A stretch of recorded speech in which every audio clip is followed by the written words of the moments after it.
Alhamdulillah. Alhamdulillahilladzi farada 'alaina shalawatil khams. Wa innaha tanha 'anil fahsya'i wal munkar wa la dzikrullahi akbar. Asyhadu an la ilaha illallah wahdahu la syarikalah. Syahadatan tunjina min 'adzabi yaumil qiyamah. Wa asyhadu anna Muhammadan 'abduhu wa rasuluh la nabiyya ba'dah.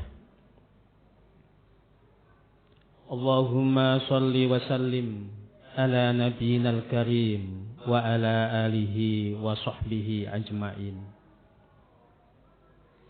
Fa ya ayyuhal hadirun usini wa iyyakum bi taqwallah faqad fazal muttaqun.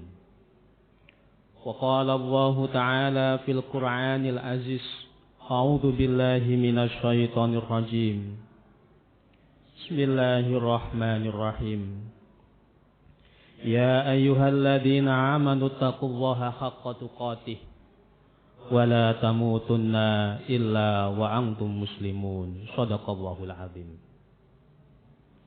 Wa qala aidan, ya ayyuhalladzina amanu taqullaha wa qulu qawlan sadida yuslih lakum a'malakum wa yaghfir lakum dunubakum.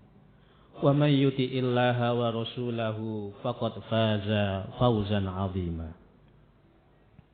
Hadirin jamaah salat Jumat yang terhormat. Dalam kesempatan yang berbarokah ini, khatib berwasiat kepada dirinya sendiri dan kepada para jamaah sekalian untuk senantiasa meningkatkan iman dan takwa kita kepada Allah Subhanahu wa taala. Imtisalu awamirih wajtinabu nawaihi, melaksanakan perintahnya serta menjauhi larangannya. Bekal iman dan takwa inilah hadirin yang terhormat akan menjadikan kehidupan kita di dunia ini kelak ketika kita sudah menghadap kepada Allah Subhanahu wa taala akan sa'idun fid dunya wa sa'idun fil akhirah. Bahagia di dunia sekaligus bahagia di akhirat. Amin amin ya rabbal alamin. Hadirin jamaah salat Jumat yang terhormat. Dari banyak pemberian Allah kepada baginda Rasulullah sallallahu alaihi wasallam, ada 3 hal yang disampaikan baginda Rasul kepada umatnya. Hadis dari Ibnu Mas'ud radhiyallahu an berkata, "Utiya Rasulullah sallallahu alaihi wasallam salasan. Utiya shalawatul khams wa utiya khawatimu suratil baqarati wa ghufira liman lam yusyrik billahi min ummatihi syai'an."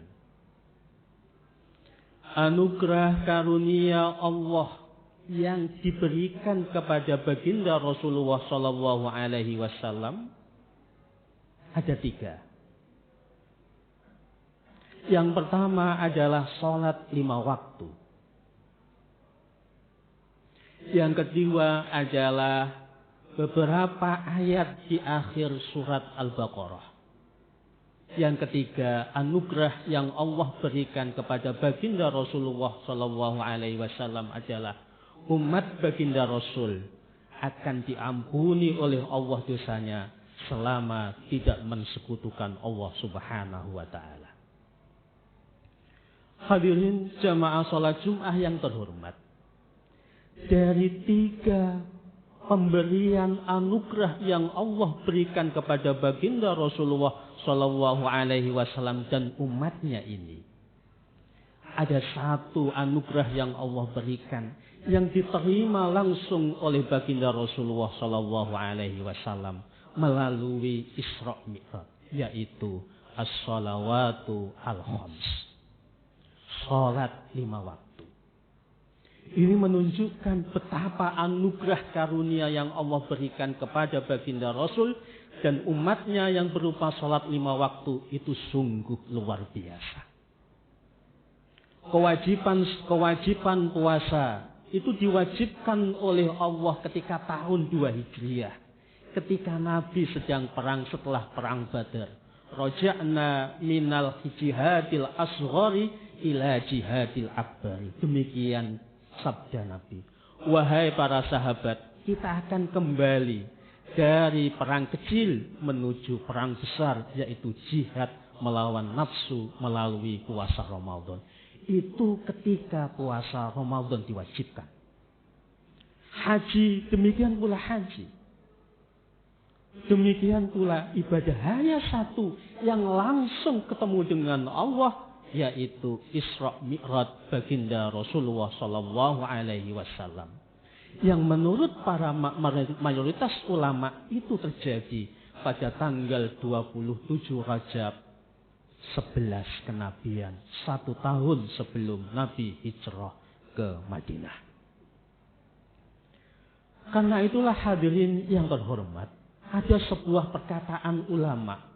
Bahkan ada yang menganggap perkataan ini adalah hadis Nabi Shallallahu Alaihi Wasallam, yaitu as-salatu mi'rajul mu'min.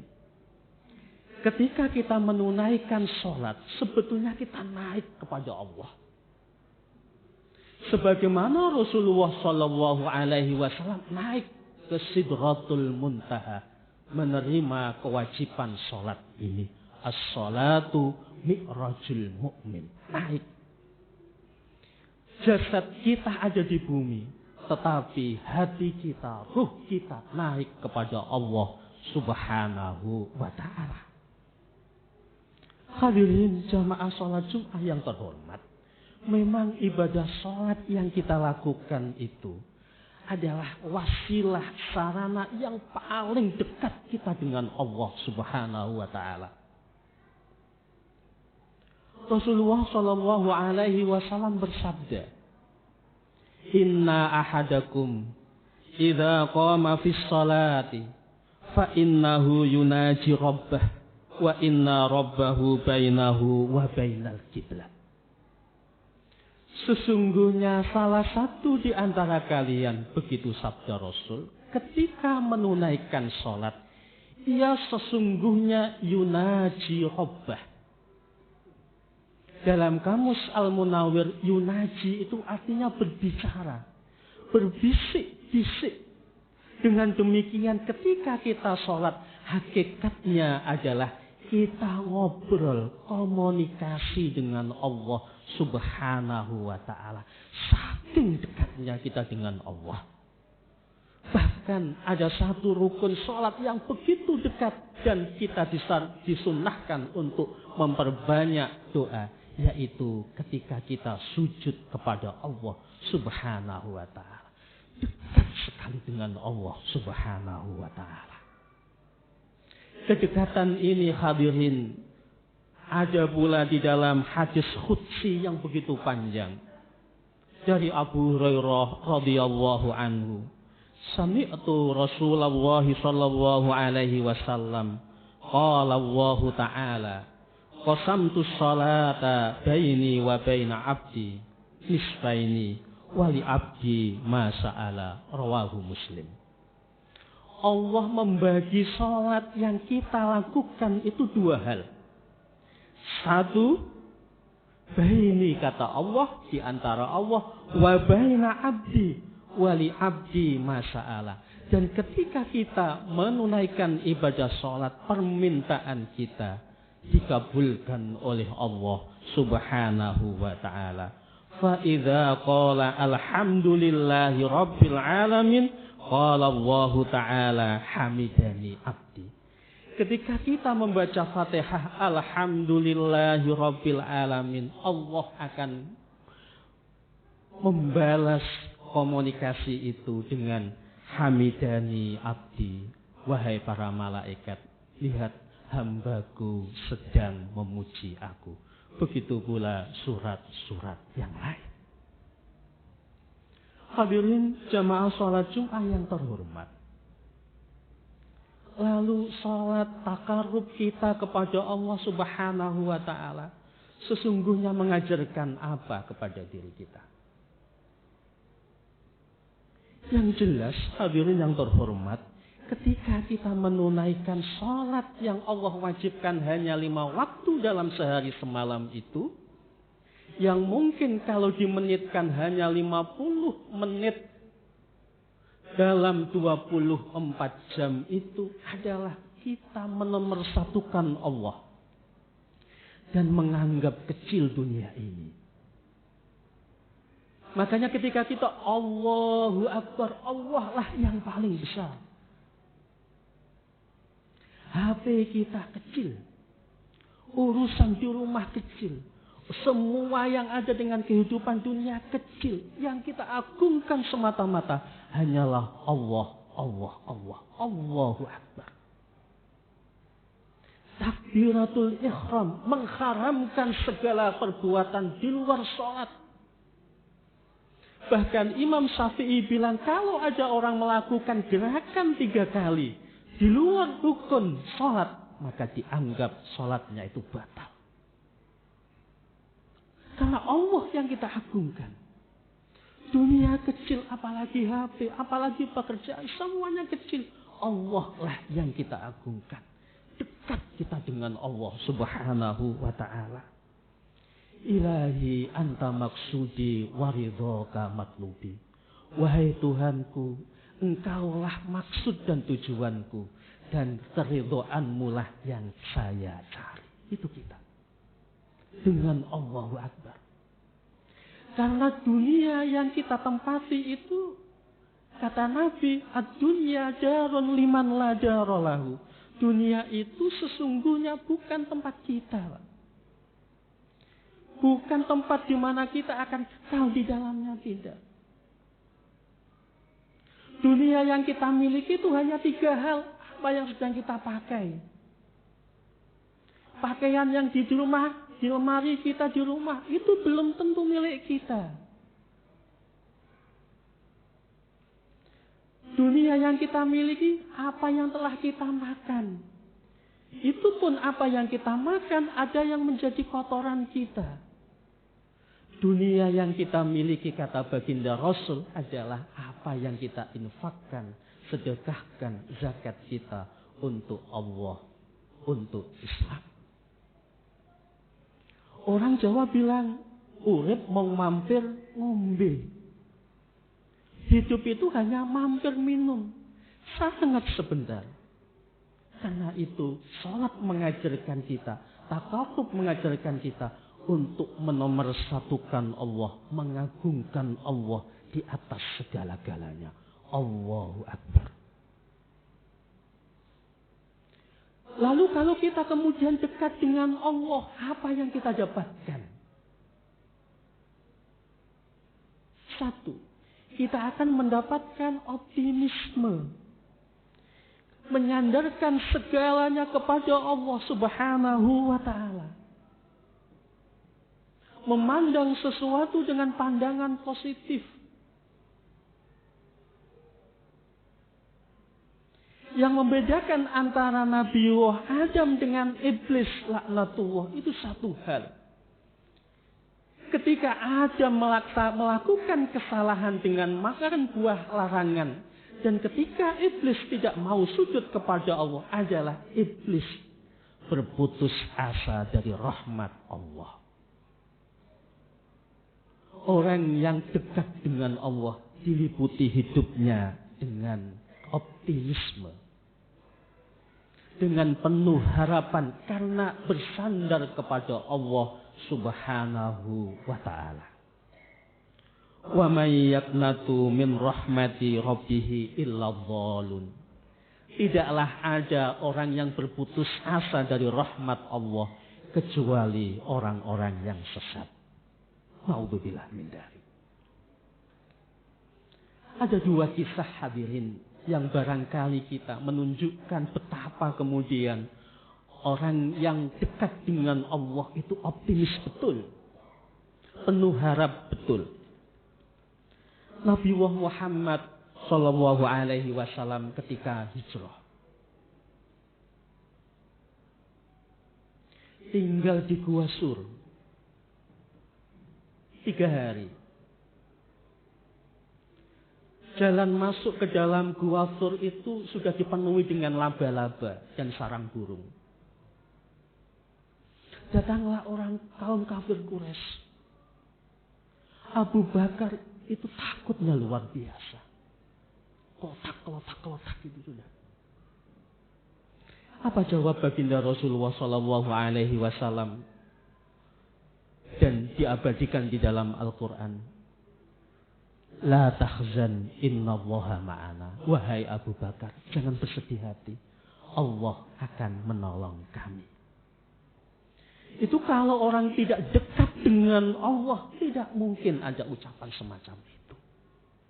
Optimis, meskipun kedengaran terompah kuda dari kaum kafir Quraisy yang mengejarnya. Begitu pula Nabi Musa alaihi salam dikejar oleh Fir'aun dan bala tentaranya di laut. Orang Bani Israel itu sudah takut betul. Qala ashabu Musa inna lamudrakun. Wahai Musa, ini tentara Fir'aun mau menyusul kita ini. Kemana kita akan menyelamatkan diri? Apa jawab Nabi Musa? Qala kalla inna ma'iya rabbi sayahdin. Wahai sahabatku, kaumku, kala, sekali-kali tidak. Sesungguhnya Allah bersama aku dan Allah akan menunjukkanku. Oleh Allah kemudian tongkatnya Nabi Musa diperintahkan untuk ke laut, membelah laut Khattau bil azim. Lautnya terbelah menjadi bukit yang sangat besar. Bagaimana mungkin Nabi Musa kalau tidak dekat dengan Allah? Dia tidak akan optimis, penuh rahmat dan kasih sayang dari Allah Subhanahu wa ta'ala.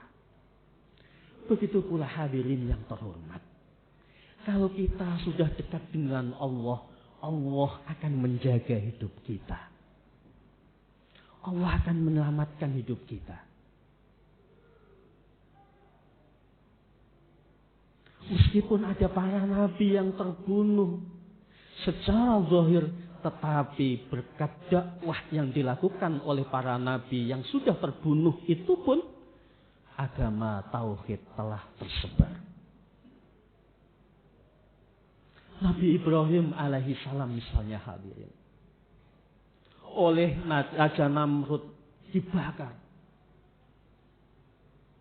Apa kata Allah? Ya kuni, ya naron, kuni bardan wasalaman ala Ibrahim.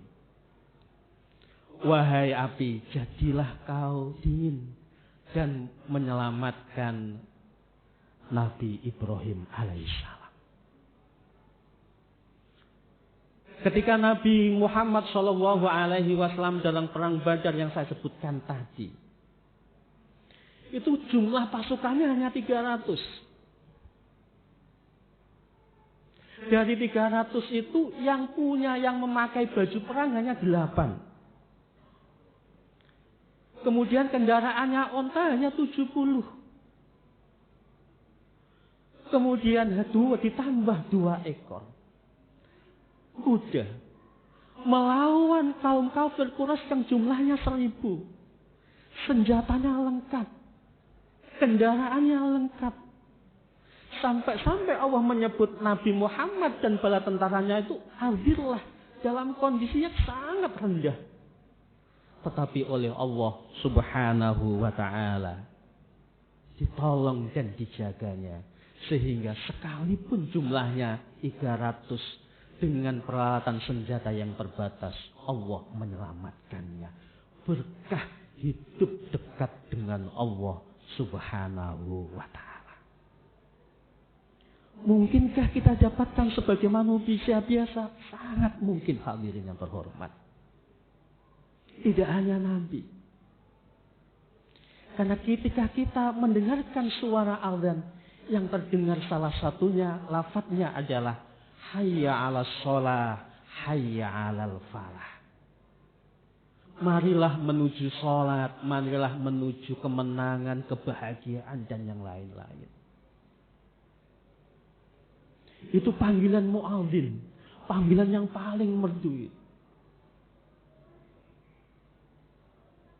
Kemudian Nabi Muhammad SAW juga bersabda bahwa sholat 5 waktu yang kita kerjakan itu kamasalin nahrin ghamrin jarin bibabi ahadikum. Sholat 5 waktu yang kita lakukan itu persis sebagaimana sungai di depan rumah kita yang airnya deras sekali, bersih dan mengalir di depan rumah kita. Ketika kita melakukannya, seperti halnya kita membersihkan kotoran-kotoran di tubuh kita. Tetapi lebih dari itu hadirin, mandi yang kita lakukan itu selain menghilangkan kotoran, juga membuat tubuh kita, jasmani kita menjadi segar. Karena itu ada seorang perempuan sufi namanya Robi'ah Adawiyah. Itu menganggap sholat, kewajiban sholat yang Allah berikan kepada umat Islam itu bukan beban, tetapi sarana mahabbah untuk cinta, untuk dekat kepada Allah Subhanahu wa ta'ala. Hadirin, mudah-mudahan Allah Subhanahu wa ta'ala menjadikan kita semua sebagai muqiminas shalah, orang-orang yang senantiasa mendirikan sholat. Barakallahu li wa lakum fil Qur'anil azim wa nafa'ani wa iyyakum bima fihi minal ayati wa dzikril hakim wa taqabbalallahu minni wa minkum tilawatah innahu huwal ghafurur rahim.